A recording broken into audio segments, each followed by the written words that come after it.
వక్రతుండ మహాకాయ కోటి సూర్య సమప్రభ నిర్విఘ్నం కురు మే దేవ సర్వకార్యేషు సర్వదా.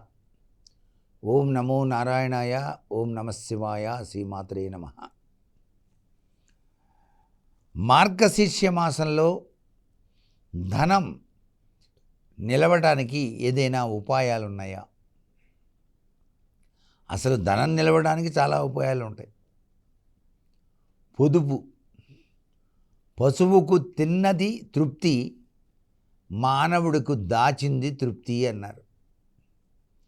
మానవుడై పుట్టిన ప్రతివాడు కూడా భవిష్యత్ అంటే భయంతో ధనాన్ని దాచుకోవాలి. ఏ విధంగా అయినా సరే ధనాన్ని వృద్ధి చెందింపజేసుకోవాలి. మ్యూచువల్ ఫండ్స్ ద్వారా కావచ్చు, బ్యాంకులో ఫిక్స్డ్ డిపాజిట్ వేసుకొని కావచ్చు, ఏదో విధంగా ధనాన్ని అభివృద్ధి చెందింపజేసుకోవాలి. ఈ మార్గశిర మాసంలోనే ప్రత్యేకంగా ఏమిటి అంటే, ఈ మాసం మాసానాం మార్గశీర్షోహమని సాక్షాత్తు విష్ణుమూర్తి అన్నాడు. విష్ణుమూర్తి మరి ఆయన దగ్గరేగా లక్ష్మీదేవి ఉండేది. ఆమె అనుగ్రహిస్తేనేగా మనకు డబ్బులు వచ్చేది. అందుకని ఈ ప్రశ్నలో దాగిన పరమార్థం అది. అయ్యా, మార్గశిర మాసంలో మరి ధనం ఎక్కువ సంపాదించాలంటే ఏం చేయాలి చెప్పండి అని.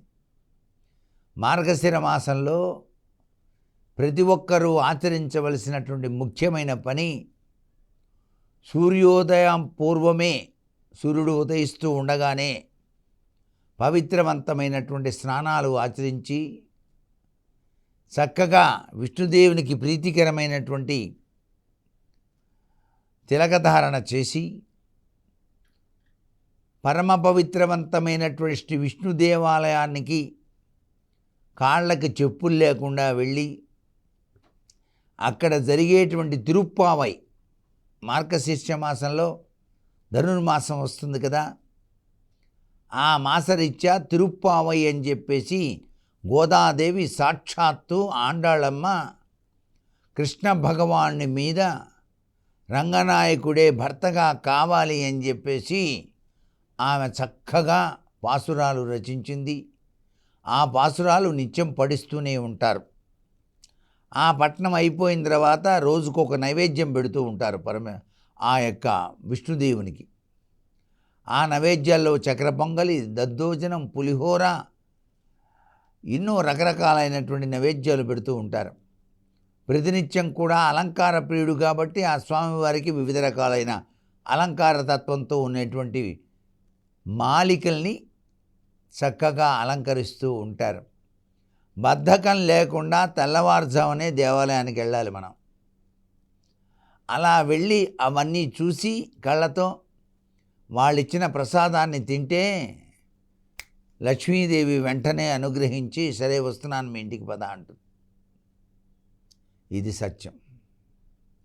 అయితే ఈ లోపలే మీ ఆవిడ ఉందే, ఇంటి ఇల్లాలు, ఇంటి ముంగిట చక్కగా గోమయంతో అలికి రంగురంగుల రంగవల్లులు తీర్చిదిద్దాలి.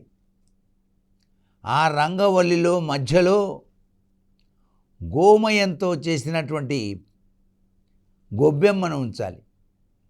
ఎందుకంటే రాబోయేటువంటి ఈ ధనుర్మాసరీత్యా, ధనుర్మాస ప్రారంభం నుంచేగా అక్కడ మనకి విశేషకరమైన ప్రభావాలు, లక్ష్మీ ఆగమనానికి చేసేటువంటి విధి విధానాలు. ఆ గొబ్బెమ్మను పెట్టి రావమ్మ మహాలక్ష్మి అని చెప్పేసి స్వాగతం పలకాలి. మార్గశీర్ష మాసంలో ప్రతి వాళ్ళు కూడాను తమ ఇంటి ముంగిట రతనాల ముగ్గులతో అలంకరణ చేస్తే లక్ష్మీదేవి ఇంటిలోకి ప్రవేశిస్తుంది. తులసి కోట వద్ద విష్ణుదేవునికి ప్రీతికరమైనటువంటి ముగ్గు వేసి, శంకుచక్రాల ముగ్గు, దానిలో నువ్వుల నూనెతో దీపారాధన ఆచరించాలి. ఎంత విశేషకరమైన ప్రభావం చేస్తేనే ధనలక్ష్మి ఆగమనం మన ఇంటిలోకి వచ్చి తీరుతుంది. అంతేకాకుండా ఇంటి ముంగిట అటు ఇటు కూడాను కృష్ణ తులసి, విష్ణు తులసి, 2 తులసి మొక్కలు కూడాను నాటండి. చాలా విశేషకరమైన ధనలక్ష్మి ఆగమనం జరుగుతుంది. సర్వే జనా సుఖినో భవంతు.